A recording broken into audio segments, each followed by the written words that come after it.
देखो class 10th human आई में जो हमें पढ़ाना है वो है दो पार्ट में से डिवाइड करते हैं। इसके ह्यूमन आई के दो पार्ट होते हैं, एक होता है एक्सटर्नल और एक होता है इंटरनल। अगर हम ह्यूमन आई की बात करें तो इसमें सबसे पहले इसकी बात करें डायमीटर कितना होता है, इसका डायमीटर कितना होता है।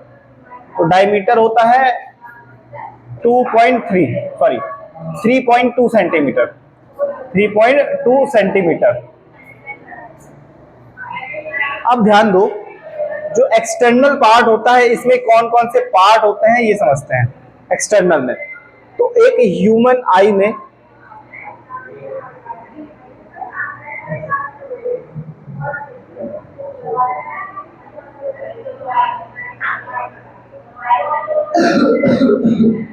ये जो पार्ट होता है और इसके अंदर वाला पार्ट ये,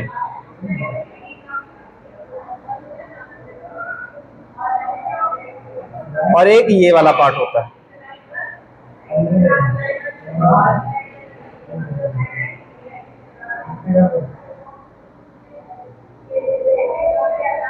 ये ध्यान देना कि इसे बोलते हैं स्केलरा। इसे क्या बोलेंगे? स्केलरा। व्हाइट वाला जो पार्ट होता है इसे बोलते हैं स्केलरा। आंखों में जो व्हाइट दिखता है उसे क्या बोलते हैं? स्केलरा। तुम्हारे आंखों में जो व्हाइट दिख रहा है वो क्या है? स्केलरा। अब ये वाला, अब बाहर वाला पार्ट होता है एरिस। क्या होता है? एरिस। और ये जो अंदर वाला पार्ट होता है इसे बोलते हैं प्यूपिल। ठीक है। एरिस कितने टाइप का होता है? 3 टाइप का होता है। कौन सा? एक होता है ब्लू, और एक होता है ब्लैक, और एक होता है ब्राउन। बताओ, लाइट को ऑब्जर्व कौन करता है? लाइट सबसे पहले किस में आती है? लाइट किस में आती है सबसे पहले? स्केलरा में आती है कि प्यूपिल में आती है कि एरिस में आती है?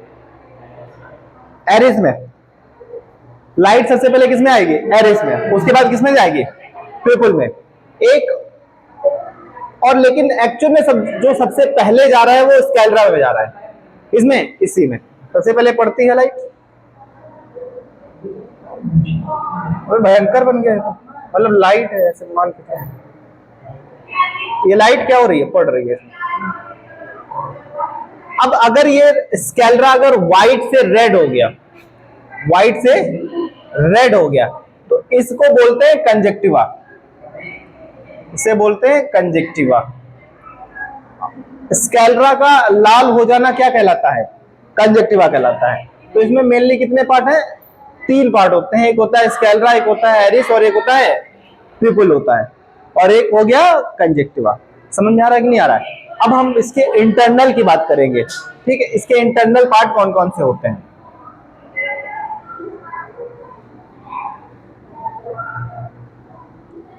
ध्यान दो, अगर मैं एक आंख को ड्रॉ करूं, एक आई को मैं ड्रॉ करूं,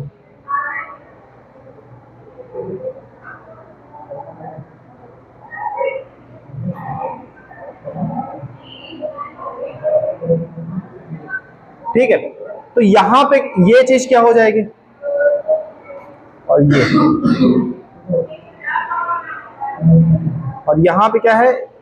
सिलरी मसल्स हैं, और यहां एक लेंस लगा हुआ है, और ये क्या है? एक रेटिना है, और यहां पे क्या है? ब्लाइंड स्पॉट है। इसे बोलेंगे ब्लाइंड स्पॉट। यहां पे क्या होता है? येलो स्पॉट, येलो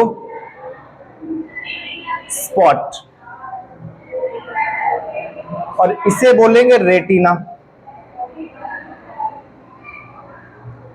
ये क्या हो गया? लेंस हो गया। ये क्या हो गया? स्केलरा हो गया। ये क्या हो गया? प्यूपिल हो गया। और ये बाहर वाला पार्ट हो गया एरिस। ठीक है, और इसे बोलेंगे सेलरी मसल्स।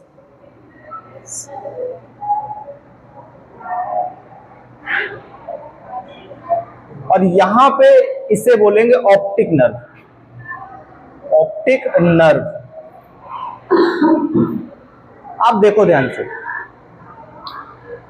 मेनली अगर देखा जाए आंख में सबसे पहले लाइट आती है कहां पे, एक्सटर्नल वाले पार्ट में, और उसके बाद कहां जाती है, इंटरनल में। अब अगर बात करें कि सबसे पहले क्या होता है, लेंस कौन सा इसमें यूज होता है, तो लेंस इसमें कौन सा यूज होता है, कॉन्वेक्स लेंस। कौन सा, कॉन्वेक्स लेंस यूज होता है। अच्छा, इसके बाद क्या होता है कि इसमें कॉन्वेक्स लेंस को बड़ा और छोटा कौन करता है, यानी कि कॉन्वेक्स लेंस जो होता है वो स्मॉल एंड लार्ज किस कारण बनेगा, तो ये सेलरी मसल के कारण बनता है। सेलरी मसल्स के कारण बनता है। अब मसल्स क्या होती है, देखो जब कोई दूर की चीज हमें देखनी होती है तो ये सेलरी मसल्स क्या कर देता है, लेंस को बड़ा कर देता है, यानी कि पतला कर देता है। और अगर कोई चीज हमें पास देखनी हो तो लेंस को मोटा कर देता है। यानी कि ये क्या करता है, लेंस को मोटा करता है कब, जब कोई ऑब्जेक्ट हमें पास में देखनी होती है, और ये पतला कर देता है कब, जब हमें कोई वस्तु दूर देखनी होती है। लेंस कौन सा यूज होता है, कॉन्वेक्स। कौन सा, कॉन्वेक्स। अच्छा, कॉनकेव लेंस कौन सा होता है, कॉनकेव लेंस ऐसे वाला, ये कौन सा लेंस है, कॉनकेव लेंस है। और ये वाला कौन सा लेंस है, कॉन्वेक्स।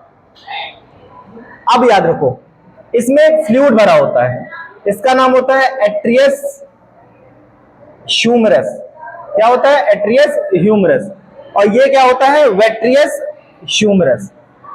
एट्रियस ह्यूमरस क्या करता है, ये मतलब क्या करता है, लाइट को ऑब्जर्व करता है और न्यूट्रिएंट्स प्रोवाइड कराता है। बताओ, एट्रियस ह्यूमरस क्या करता है, न्यूट्रिएंट्स को क्या करता है, प्रोवाइड कराता है, न्यूट्रिएंट्स को। ठीक है, और इसे लाइट आने में हेल्प करता है। Light entered in a lens, in a lens. उसके बाद बात करें वेट्रियस ह्यूमरस क्या है, तो ये प्रोटेक्ट करता है। ये क्या करता है, प्रोटेक्ट करता है। और एक और चीज है, ये साइज में बहुत हेल्प करता है, यानी कि साइज इसका गोल है, किस कारण होता है, वेट्रियस ह्यूमरस के कारण होता है। ठीक है, वेट्रियस ह्यूमरस के कारण। इसको लिखो,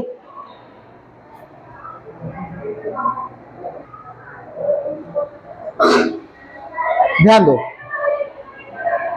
उसके बाद क्या आता है, रेटिना। क्या आता है, रेटिना। अच्छा, रेटिना बहुत इंपॉर्टेंट होता है, क्योंकि सारी इमेज कहां बननी होती है, इमेज का फॉर्मेशन कौन करता है, रेटिना करता है। आंखों से देखे, और मैंने कोई भी ऑब्जेक्ट को देखा, सबसे पहले कहां गया, एरिस में, उसके बाद प्यूपिल में, उसके बाद लेंस में, सॉरी एरिस में, प्यूपिल में, फिर उसके बाद किसमें गया, एट्रियस ह्यूमरस में, फिर लेंस में, और फिर वेट्रियस ह्यूमरस में, उसके बाद कहां पहुंचा, रेटिना पे पहुंचा। कोई भी इमेज बनाएगा, अगर इमेज ऐसे है तो यहां पे इमेज कैसे बनेगी, उल्टा। यहां पे कैसे बनेगी, उल्टा। वो वाली उल्टा नहीं है कि मतलब तुम्हारा पैर ऊपर हो सर नीचे, वो वाला नहीं। तुम्हारा राइट हैंड इधर है तो मेरा राइट हैंड इधर है, तो इसलिए वाला बता रहे हैं, क्योंकि ऐसे बना देता है। तो बताओ, इमेज का फॉर्मेशन कौन करता है, रेटिना करता है। इमेज का फॉर्मेशन रेटिना। अच्छा, रेटिना में भी इंपॉर्टेंट एक चीज है कि phobia centroid. Phobia centroid. Phobia centroid क्या करता है, यहां पे जो इमेज बनती है वो एक्सीलेंट बनती है। कैसी बनती है, एक्सीलेंट बनती है। फोबिया सेंट्रोइड पे इमेज कैसी बनेगी, एक्सीलेंट बनेगी। उसके बाद अगर रेटिना के बाद, अगर रेटिना से दूर चला गया कोई, क्या चला गया, दूर अगर इमेज चला गया, तो वो बनता है ब्लाइंड स्पॉट। वो क्या होता है? ब्लाइंड स्पॉट होता है, ब्लाइंड स्पॉट। मान लो इमेज आई और रेटिना यहां से खिसक के कहां आ गया? यहां पे, लेकिन इमेज कहां बनी है? यहां पे। तो बताओ ये तो भैया ब्लाइंड स्पॉट है। और ब्लाइंड स्पॉट में कोई भी लाइट यानी कोई भी इमेज बनती है? नहीं बनती है, यानी कि हमें कुछ दिखाई नहीं देगा। अब ये सारी चीजें तो हो गई। उसके बाद बात करेंगे ऑप्टिक नर्व क्या करती है। ऑप्टिक नर्व कनेक्ट किससे होती है? कनेक्ट किससे होती है? ब्रेन से। किससे कनेक्ट होती है? ब्रेन से होती है। यानी कि जितना भी इमेज हम देखेंगे, जो भी देखेंगे, उसको कहां तक पहुंचाएगा? ब्रेन तक। कौन पहुंचाएगा? Optic nerve. अब इस ऑप्टिक नर्व में भी बहुत सारे सेंसिटिव नर्व होती हैं जो कनेक्ट होती है किससे? ब्रेन से। और यही अगर काट दो तो कोई फर्क पड़ेगा? बिल्कुल पड़ेगा, दिखाई नहीं देगा। अब कितना अच्छा होता बताओ। अब उसको क्या देख रहे हो? चश्मा लगाया है तो उसमें कौन सी दिक्कत है? हाई पावर वाला है। तो समझो, अगर मान लो आंख को निकाल के, ऑप्टिक नर्व भैया थोड़ी बड़ी होती है, काश बहुत बड़ी होती और मैं अपनी आंख उस गेटवे पे रखा था, तो यानी कि जो वहां पे दिखता हमको सब दिख रहा होता। लेकिन ऐसा पॉसिबल है? नहीं है। तो बताओ, अगर इसका प्रोसेस की बात किया जाए, इसके अगर प्रोसेस की बात करें तो प्रोसेस लाइट एंटर करने में कहां कहां हेल्प करता है? ठीक है, लाइट को एंटर होने में पहले सबसे पहले कहां गया? लाइट कहां गया? स्कैलरा में। कहां गया? स्कैलरा में। स्कैलरा से एरिस में, एरिस से प्यूपिल में, प्यूपिल में, प्यूपिल से एट्रियस ह्यूमरस में, एट्रियस ह्यूमरस से लेंस में। इसमें गया? लेंस में गया। और लेंस से वेट्रियस ह्यूमरस, वेट्रियस ह्यूमरस से रेटिना पे, और रेटिना पे भी इसमें अगर बहुत अच्छी बननी है तो येलो स्पॉट। अगर इमेज नहीं बनानी है, अगर इमेज नहीं बनानी है तो कहां चले जाओ? ब्लाइंड स्पॉट में चले जाओ। कहां चले जाओ? ब्लाइंड स्पॉट में चले जाओ। समझ गए? लाइट इस तरीके से एंटर करती हुई आती है। समझ गया कि नहीं समझ गया? अब नेक्स्ट टॉपिक कल होगा जिसके बारे में पढ़ाएंगे डिफेक्ट के बारे में, कि शॉर्ट साइडनेस क्या होता है और लॉन्ग साइडनेस क्या होता है, प्रिज्म क्या होता है, रेनबो क्या होता है, पावर क्या होता है, ये सब हम कल डिस्कस करेंगे। ठीक है, जब तक के लिए पढ़ते रहो, और नहीं पढ़ोगे तो हमारे क्या है, जरा मत पढ़ो। ठीक है, चलो मिलते हैं नेक्स्ट।